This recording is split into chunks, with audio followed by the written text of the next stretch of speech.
The first thing I saw on my security camera was my mother unlocking my front door with the spare key I had trusted her with. The second thing I saw was my younger sister hanging a pink bakery sign on my porch. The third thing I saw made my hands go cold. She took my framed family photo off the living room wall and replaced it with a chalkboard menu. Then my mother laughed and said, "Once the guests are here, Natalie won't embarrass us by saying no." I was 600 miles away in a Denver hotel room, still wearing my work conference badge, watching my family erase me from my own home in real time. They were not borrowing space. They were not asking for help. They were turning my house into my sister's bakery while I was gone, and they were counting on me to be too polite to stop them. My name is Natalie Warren, and for most of my life I was the easy daughter. Easy to call, easy to guilt, easy to borrow from, easy to silence. My younger sister Riley was the opposite. Riley was the dreamer, the fragile one, the creative one, the one my parents said just needed one more chance, one more push, one more person to believe in her. I was the stable one. In my family, stable did not mean respected. It meant available. I worked as an occupational therapist in Kansas City. My job was not glamorous, but it mattered. I helped children relearn how to use their hands after injuries. I helped elderly patients get strong enough to live at home again. I spent my days teaching people how to rebuild small pieces of their lives. Then I came home and tried to protect the small pieces of mine. My house was a little brick bungalow on a quiet street with old maple trees, cracked sidewalks, and neighbors who knew when your trash cans went out before you did. It was not fancy. The front steps were uneven. The kitchen cabinets were dated. The upstairs bathroom had one loose tile that clicked every time I stepped on it. But it was mine. I bought it alone. No family loan. No husband. No inheritance. No one signing beside me. Just years of double shifts, packed lunches, used furniture, and telling myself that someday I would have a front door nobody could open without my permission. Every corner of that house carried something I had earned. I painted the living room after work with a frozen pizza in the oven and paint in my hair. I found my dining table at a yard sale and sanded it by hand. I saved for months to replace the cracked kitchen counter with butcher block. And the sunroom at the back of the house was my favorite place in the world. It had 2 thrift store chairs, a soft lamp, a shelf of books, and a plant by the window that leaned toward the morning light. That room was not impressive, but it was peaceful. It was the first place in my life where nobody asked me for money favors, emotional labor, or forgiveness. So when I watched my mother step into that room holding a tape measure, something inside me sank. On the camera, my father carried in another box. Riley's mixers was written across the side in black marker. Riley followed him, filming everything on her phone. She had curled hair, glossy nails, and one of those beige linen aprons people wear online when they want baking to look soft and effortless. She stood in my kitchen, turned slowly with her phone raised, and smiled. "The light is perfect," she said. "Brides are going to love this." Brides, my kitchen, my house. My mother nodded like she was approving a venue. "The sample table can go by the window," she said, "and the sunroom can be where you do consultations." My father looked toward the hallway. "Where's Natalie supposed to put her things?" For one second I thought maybe he remembered me. Then my mother waved her hand. "She barely uses half this house." I whispered at my phone, "I use it every day." But nobody heard me. That had been the story of my life. Present enough to help. Invisible enough to ignore. Riley was 31, 4 years younger than me, and still treated like a misunderstood teenager with big dreams and bad luck. She had tried photography, handmade candles, dog treats, event planning, custom cookies, dessert boards. Every failure became a learning season. Every unpaid bill became a small emergency. Every small emergency became my responsibility. When Riley needed new tires, Mom called me. When Riley was late on rent, Dad said, "She's trying Nat. Don't make her feel worse." When Riley wanted to start a dessert business, I paid for her first supplies because my mother cried and said, "This could finally give your sister confidence." Confidence apparently had my credit card number. At first I helped because I loved them. Then I helped because saying no caused more drama than saying yes. Eventually I helped because everyone had learned that I would. That was the hardest part to admit. I had not just been used, I had been trained. And somewhere along the way, I had helped train them too. I kept watching the camera. Riley opened my refrigerator and started moving my groceries around. She took down the little drawing my niece had made me and stuck it on top of the microwave like it was clutter. Then she pointed at my breakfast nook. "This can be the pickup area." My mother clapped softly. That's perfect. My father asked, have you actually talked to Natalie? The room on my screen went quiet. I held my breath. Riley rolled her eyes. If we ask, she'll overthink it. My mother laughed. Natalie always overthinks when something is for someone else. Something for someone else. That was what they called taking from me. Riley leaned against my counter and smiled. She'll get quiet. She always does. Then she'll come around. My mother nodded. Exactly. And once the guests are here, she won't embarrass us by saying no. There it was. The plan. Not permission. Pressure. Not family. A trap. I sat on the edge of my hotel bed with my phone in my hand and felt my whole life rearrange itself in my mind. All those times I had stayed quiet to keep the peace. All those times I had paid bills Riley promised to repay. All those times I had let rude comments slide because Mom looked tired, Dad looked disappointed, and Riley looked ready to cry. They had not seen my silence as love. They had seen it as a pattern, a useful one. My first instinct was to call them. The old Natalie would have done it immediately. She would have cried first, then apologized for crying. She would have said, "Can we please talk about this?" She would have begged them to wait until she got home. And by the end of this call, somehow she would have agreed to try it for a month because Riley needed a start, and Mom sounded stressed. I could already hear my mother's voice. Don't punish your sister because you're uncomfortable sharing. I could hear my father. Nat, be reasonable. I could hear Riley. You act like having a house makes you better than me. So I did not call. I did not text. I did not give them a chance to turn my pain into their inconvenience. I just watched. 20 minutes later, Riley walked back onto my porch and propped up the pink sign. Honey Porch Bakery. Custom dessert boards. Wedding tastings. Launch party Saturday. I stared at the name. Honey Porch. My porch. My house had become her brand. Then she filmed herself standing beside the sign. After years of dreaming, she said, smiling into her phone, "I finally have a real home for my bakery." A real home. I almost laughed. Not because it was funny. Because if I did not laugh, I might have thrown my phone across the room. She posted the video an hour later. The caption said, "No handouts, no shortcuts, just faith, hustle, and family." I stared at that sentence from my hotel bed. No handouts, no shortcuts. Under the post, my mother commented first. "Proud of my brave girl." My father wrote, "You earned this. You earned this." I read those 3 words until they stopped looking like English. Riley had earned my kitchen, my sunroom, my porch, my savings, my silence. All of it had been folded into her success story, and I was not even mentioned. That was what hurt most. Not just that they took from me, but that they told the world it had been earned. When I bought that house, my mother did not say, "I'm proud of you." She walked through the kitchen, opened the cabinets, looked toward the back room and said, "This is good. If Riley ever needs to reset, she'll have somewhere safe." At the time, I laughed it off. I told myself she did not mean it that way. But now, watching Riley turn my porch into a bakery sign, I realized my mother had told me the truth from the beginning. She had never seen my house as my home. She had seen it as Riley's backup plan. That night, I barely slept. I paced the hotel room in my socks, then sat down and opened my laptop. I did not want to turn this into some cold legal battle. I did not want lawyers, police contracts, or a fight that would bury the real wound under paperwork. The point was not paperwork.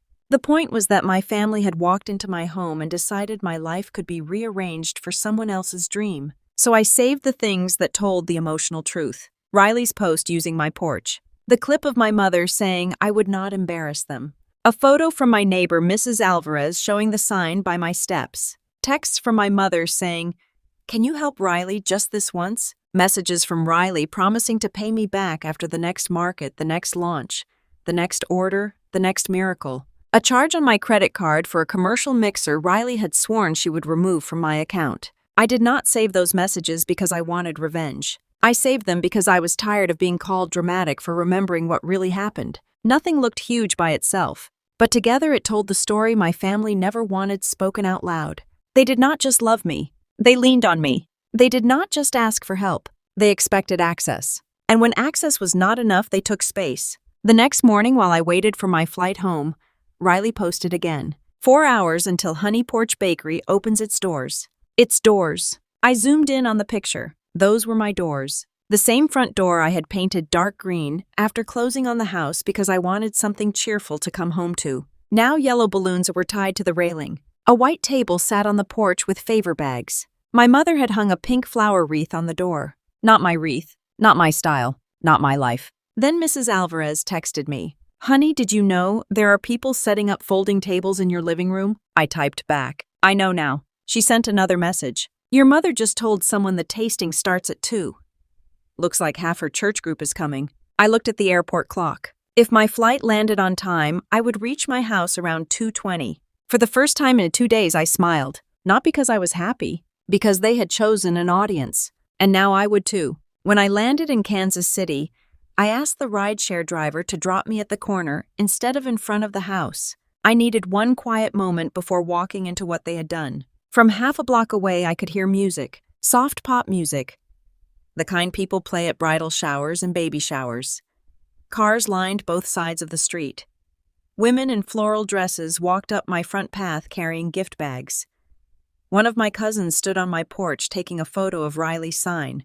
Yellow balloons bobbed against the railing. The pink Honey Porch Bakery sign stood beside my steps like it had always belonged there. My suitcase rolled behind me loud against the sidewalk. For 1 second I stopped. The old voice came back. Don't ruin this. Don't embarrass Mom. Don't make Riley cry. Don't be the difficult one. That voice had controlled me for years. Then I looked at the sign on my porch and remembered my mother's words. Natalie won't embarrass us by saying no. I picked up my suitcase and walked to my front door. A woman I did not know smiled at me. Are you here for the tasting? I looked at her. No, I said.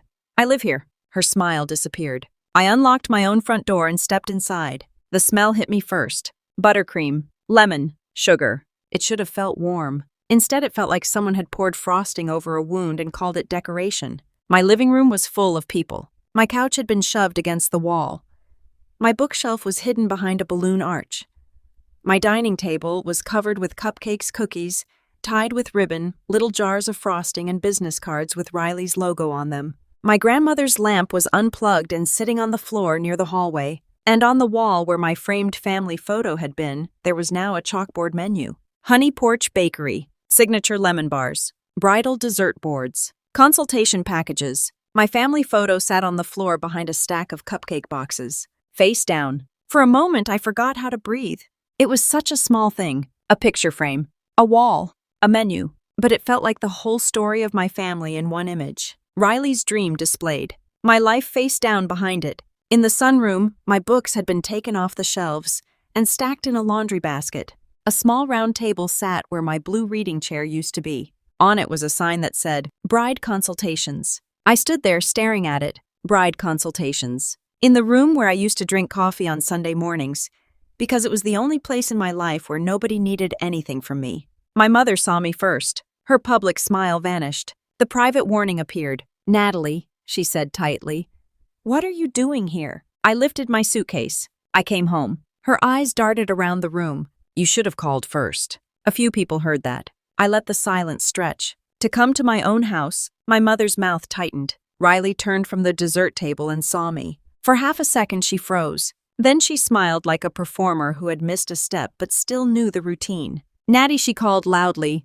You made it. People turned. Riley hurried toward me and hugged me with one arm, careful not to wrinkle her apron. Against my ear, she whispered, Don't you dare do this today. I stepped back. What am I doing? Her smile stayed on, but her eyes sharpened. Making everything about you. I had just walked into my own house after finding strangers inside it, and somehow I was making everything about me. I looked around the room. At the women holding dessert plates, at my cousin Beth standing near the hallway, at my father in the kitchen doorway holding a tray of lemon bars, at my mother furious that I was not behaving like part of the furniture. Then I spoke clearly. Everyone. My name is Natalie Warren. This is my home. I did not agree to host this event. I did not agree to turn my kitchen into a bakery.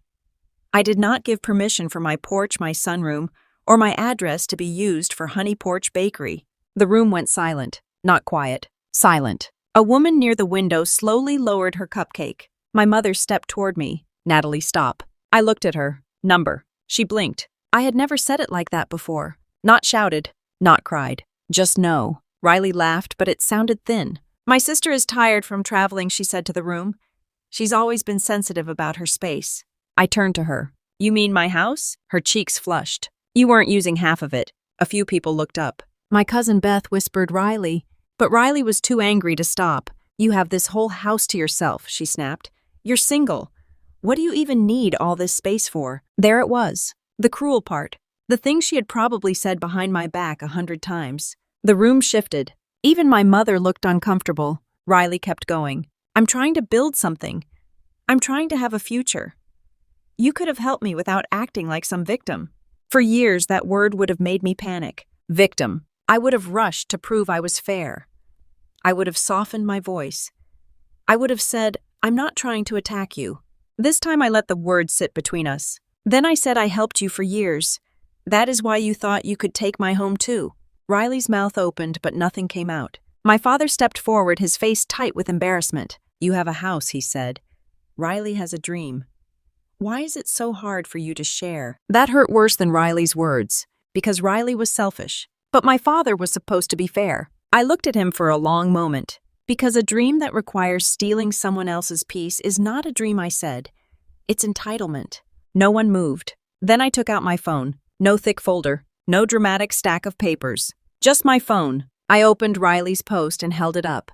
"This is my porch." Then I opened the security clip. My mother's voice filled the living room. "Once the guests are here, Natalie won't embarrass us by saying no." My mother went pale. Riley lunged toward me. "Turn that off." I stepped back. Number. On the video, Riley's voice came next. "She'll get quiet. She always does. Then she'll come around." The room heard every word. The women who had come for cupcakes were now standing inside the truth. My father set the tray down. "Natalie," he said quietly. I looked at him. "You knew." He rubbed his forehead. "I thought your mother had talked to you." My mother snapped, "Don't put this on me." One of Mom's church friends, Mrs. Donnelly, slowly set her plate on the table. "Linda," she said, "you told us Natalie donated the space." My mother opened her mouth. No sound came out. Another woman looked at Riley. "You said she was your silent partner." Silent partner. I turned to my sister. "You called me your partner." Riley lifted her chin, trying to recover. "You support me. I paid for things I said. That is not the same as permission." She crossed her arms. "You always need credit." "No," I said. "I need boundaries." The silence after that was different. Not shocked anymore. Ashamed. People began looking at the floor, at the door, at anything but the family breaking open in front of them. Then the front door opened behind me. A man in a gray polo shirt stepped in with a clipboard. "Riley Carson," he called. "I've got the display fridge and warming cabinet." Riley's face drained of color. My mother turned slowly. "Display fridge." The man looked around and seemed to realize he had walked into something. "I just need to know where to put it." "Monthly rental. First charge already processed." I looked at Riley. "What charge?" She swallowed. No one moved. The man checked his clipboard. "Card ending in 4482. My card. The one I had used months earlier for Riley's commercial mixer because she cried and promised it was a one-time thing. My voice went quiet. "Riley." She shook her head. "I was going to switch it after today." My father stared at her. "You used your sister's card." Riley snapped. "I didn't have another option." There it was again. The family sentence that always meant I was about to lose something. I didn't have another option. I looked at my parents. "Did you hear that?" My mother did not answer. I turned to the delivery man. "I'm refusing the delivery." Riley shouted, "You can't do that!" I looked at her. "It's my card. My house. My door." The man backed up quickly. "No problem, ma'am. I'll mark it refused." He left so fast the door barely had time to close behind him. Riley stood shaking in the middle of my living room. "You just destroyed my launch." I looked around at the cupcakes, the balloons, the fake consultation sign, the chalkboard menu, and the people pretending not to stare. "No," I said. I ended the lie. My mother started crying then, not loudly, just enough to pull the room toward her. "Natalie, please," she whispered. "We were only trying to help your sister." I had heard that sentence my whole life. When Riley needed rent, when Riley needed car repairs, when Riley quit another job, when Riley spent money she did not have on supplies for dreams she did not finish.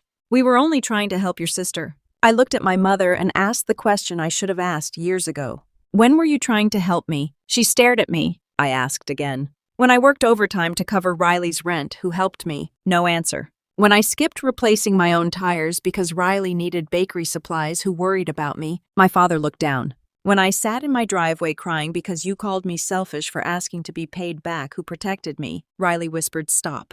I looked at her. "No, I stopped for years. That's why we're here." My cousin Beth picked up my framed family photo from behind the cupcake boxes. She wiped the glass with her sleeve and looked at my mother. "Aunt Linda," she said quietly, "you moved Natalie's own picture off the wall." My mother's face tightened. It was just for the setup. Beth looked around the room. For a bakery she didn't know was opening in her house, nobody answered. That small sentence hit harder than shouting, because it was simple and true. My mother reached for my hand. "Honey, we made a mistake." I looked at her hand, then at her face. A mistake is forgetting to ask before borrowing a casserole dish. This was a plan. Her hand dropped. My father said, "Nat, maybe everyone should go and we can talk." I nodded. Yes, everyone should go. Riley's head snapped up.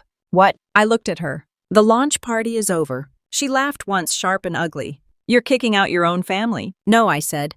"I'm asking people who do not live here to leave." My mother gasped, like I had cursed in church. But Mrs. Alvarez, my neighbor, stepped forward from near the doorway. "I think we should all give Natalie her house back," she said. That simple sentence broke the spell. One woman grabbed her purse. Another whispered, "I'm sorry, I didn't know." Mrs. Donnelly walked past my mother without looking at her. My cousin Beth hugged me and said, "You should have been told." People started leaving, slowly at first, then faster.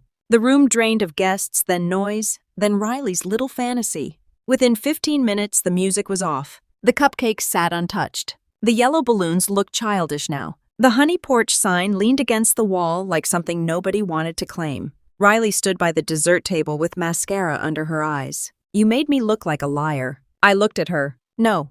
I stopped helping you look honest." Her face twisted. "I hope your little house keeps you warm when nobody else will." That one hurt. I will not pretend it did not.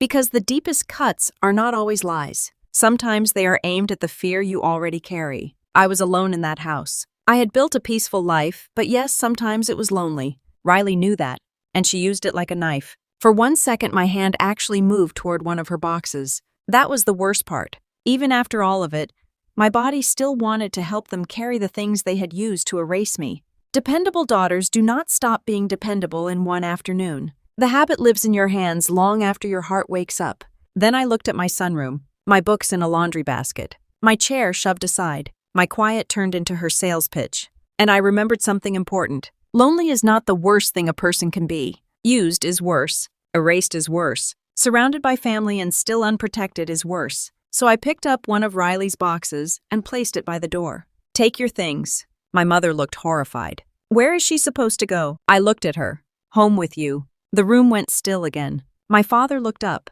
Riley stared at me like I had suggested something cruel. My mother opened her mouth, then closed it.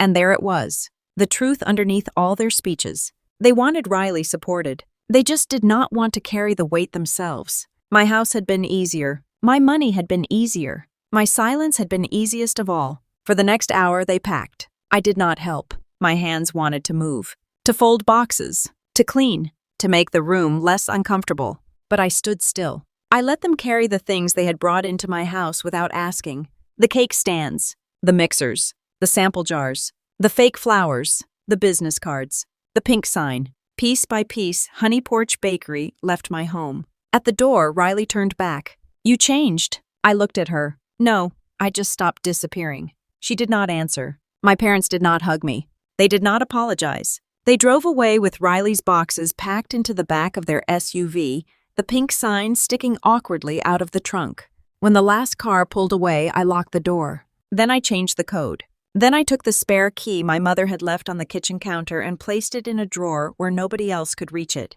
The house was a disaster. There were crumbs on the dining table, tape marks on the wall, frosting on one cabinet handle, balloon ribbon curled under the couch. My sunroom looked like someone had tried to turn my soul into a waiting area. But the house was quiet. And for the first time in years, the quiet did not feel empty. It felt returned. That night my phone lit up again and again. "Mom, you embarrassed this family." "Dad, we need to talk when emotions settle down." Riley, hope it was worth it. Then one more from Riley. "You always wanted to be alone anyway." I stared at that message for a long time. Then I deleted it. Not because it did not hurt. Because I was done keeping proof of pain I no longer needed to argue. I slept on the couch that night. Around midnight, I woke up and looked toward the sunroom. Moonlight fell across the floor where Riley's consultation table had been. I got up, carried my blue chair back to its spot, and started putting my books onto the shelves. One by one, slowly, like returning names to a wall. Then I picked up the family photo from the table where Beth had left it. I looked at our faces behind the glass. My mother smiling, my father's hand on Riley's shoulder, Riley leaning into the center, me on the edge half turned like even the camera had caught me trying not to take up too much room. I did not put it back on the wall. Not that night. Instead, I leaned it against the bookshelf. For once, I wanted my wall to stay empty until I decided what belonged there. The next morning, I made coffee in my own kitchen. No strangers, no balloons, no one telling me I was selfish for wanting to exist in the life I had built. Just coffee, sunlight, and the old maple tree tapping against the window. 3 days later, my mother came by. She knocked, because the key no longer worked. I opened the door but did not step aside. She noticed. Her eyes dropped to the threshold, then back to me. "Riley is staying with us," she said. I nodded. "She's very upset." "I'm sure she is." My mother looked tired, smaller somehow. Without an audience behind her, she was just a woman on my porch trying to understand why the daughter who always bent had finally become a wall. "We didn't think you would react like that," she said. "I know." She frowned. "That's not an apology." "No," I said. "It's the problem." Her lips trembled. "I miss when we were close." That almost got me, because I missed something too. Not what we had. What I kept hoping we would have. A family that saw me before they needed me. A mother who asked if I was tired. A father who protected my peace the way he protected Riley's dreams. A sister who loved me without measuring how useful I could be. But missing something does not mean it was real. So I said, "We were not close, Mom." I was available. She started crying. This time I did not move forward. Not because I wanted to punish her. Because comforting her had always been the bridge back to forgetting myself. She whispered, "I don't know how to fix this." I nodded. "Start by not asking me to fix it for you." She left without coming inside. Weeks passed. Riley's bakery page went quiet for a while. Then she posted again from my parents' kitchen. No porch sign, no launch party, no glowing caption about finally having a home. Just cupcakes cooling under fluorescent light. For once, the dream looked exactly as supported as it really was. My father texted me one Sunday afternoon. "I'm sorry we treated your house like family property." I stared at the message for a long time. It did not erase years. It did not undo the launch party. It did not magically make him the father I had needed. But it was honest. So I wrote back, "Thank you for saying that. Nothing more." Because I had learned something important. Forgiveness does not have to come with a spare key. My house slowly became mine again. I scrubbed frosting from the cabinet. I repainted the spot where tape had pulled paint from the wall. I bought a new plant for the sunroom and placed it beside the old one, like a promise that broken things could still keep growing. Then I bought a plain black frame and made a small sign for the inside of my front door. White paper. 6 words. "My peace lives here too." Every time I left for work, I saw it. Every time I came home tired, I saw it. Every time my phone buzzed with a family message, I did not have to answer right away, I saw it. My peace lives here too. A month later, I finally decided what to do with the family photo. I did not throw it away. I did not smash it. I put it in a drawer, not out of hatred, out of honesty. Some memories do not belong on the wall anymore. For years, I thought being loved meant being needed. I thought if I became useful enough, patient enough, generous enough, my family would finally see me as more than the person who could handle everything. But some people do not respect what you give. They study how easy it is to take. The day I walked into my own house and ended my sister's launch party, I did not destroy my family. I destroyed the version of myself that believed love required me to disappear. And that version of me needed to go. Because family is not supposed to treat your silence like permission.